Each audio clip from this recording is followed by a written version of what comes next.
On est ici à l'exercice numéro 5. Alors je lis rapidement l'énoncé. On suppose que la moyenne des notes à un entretien d'embauche suit, la moyenne suit une loi normale de moyenne 9,5 et d'écart type 4,5. Alors les candidats ayant une moyenne inférieure à 9 ne sont pas admissibles. Les candidats ayant une note entre 9 et 13 sont admissibles, mais doivent passer une formation. Et enfin, on a les candidats ayant plus de 13 sont directement recrutés. Alors, sur un ensemble de 400 000 candidats qui se présentent au concours, déterminer une estimation du nombre de candidats de chaque catégorie. Donc ici, on a compris que notre variable aléatoire va être les notes obtenues euh, par chaque candidat. Et on a trois catégories. Donc on peut dire que ce sont finalement les valeurs de cette variable aléatoire. Parce que si vous obtenez une note, vous allez directement être classé dans une valeur, c'est-à-dire dans une catégorie.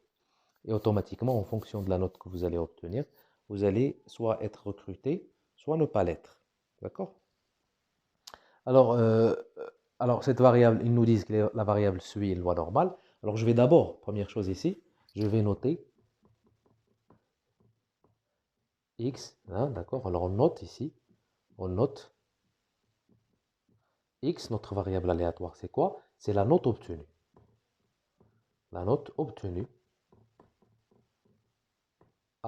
au concours. Alors, ici, c'est un concours, c'est pas un examen, on va dire au concours.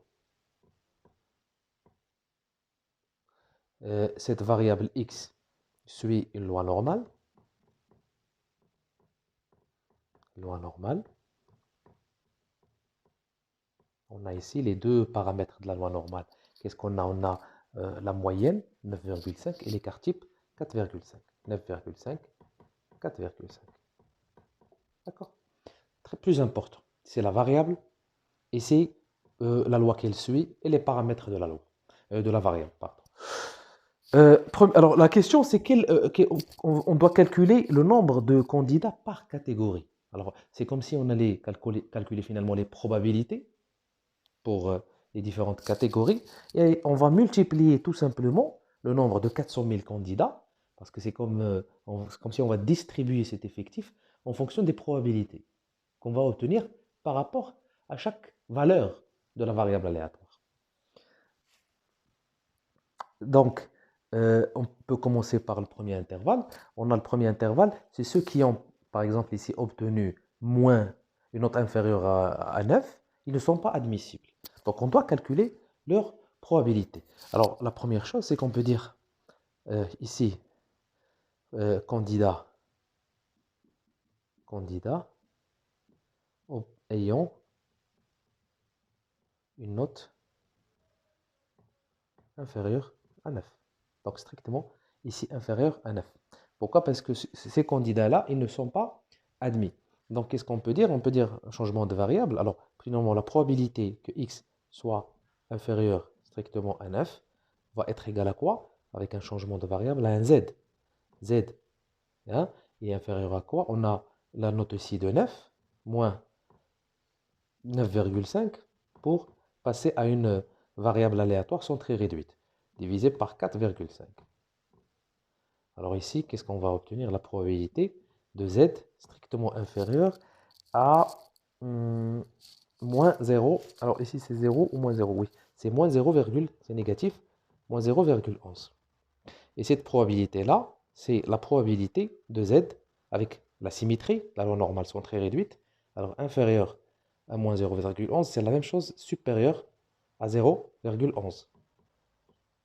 Le souci, c'est qu'on n'a pas ici les probabilités supérieures, on a le cumul de probabilités, donc ça va être égal à quoi? À 1 moins la probabilité de z inférieure à 0,11. Alors ça nous donne une probabilité de 0,4562. On a presque 45%, on va dire. Déjà là, on sait, parce qu'on va multiplier, pour calculer les nombres de candidats, on va multiplier ce chiffre-là qu'on a obtenu, cette probabilité, par le nombre de 400 000 candidats. D'accord? Donc on a calculé la probabilité pour la première catégorie. Alors calculons la probabilité pour la deuxième catégorie.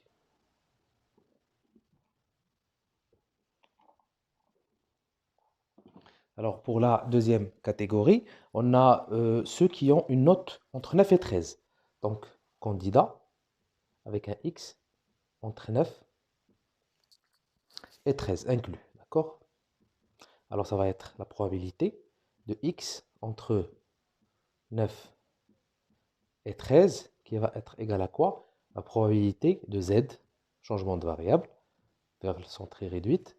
9, alors, on l'a déjà calculé tout à l'heure, hein. Donc 9 moins 9,5 sur 4,5. Et puis un 13 moins 9,5 sur 4,5. Alors ça nous donne quoi? La probabilité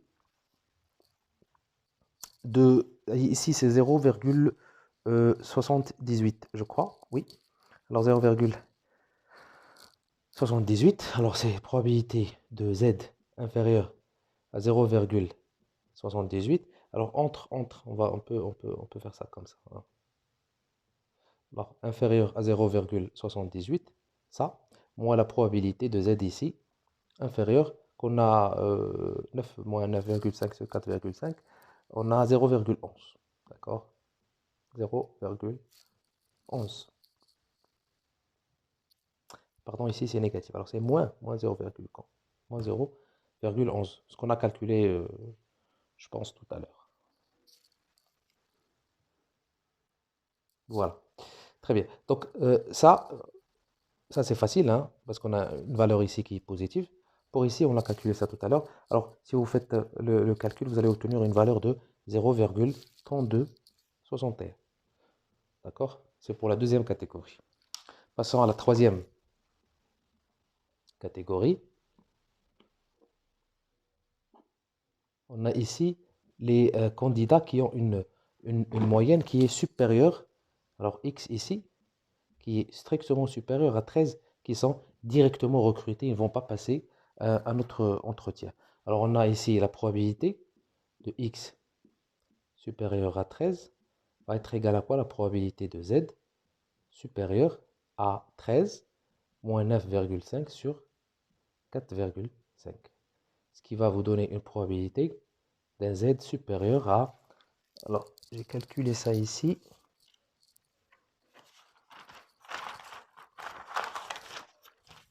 Supérieur à 0... alors, je n'ai pas calculé, mais j'ai directement calculé la probabilité.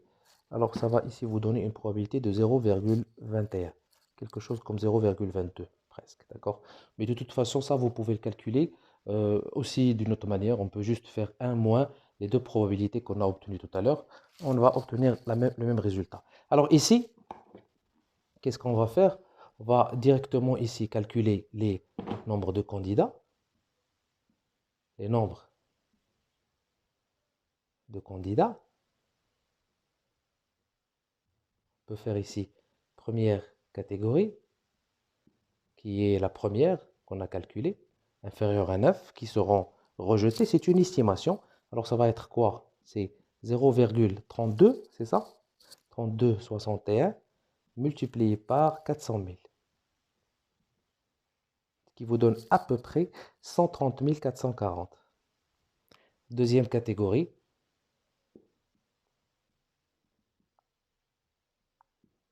On a ici 0,4562 multiplié par 400 000, ce qui vous donne une probabilité de 182 000. C'est la plus grande catégorie, 480 je crois. Et puis, enfin, la troisième catégorie,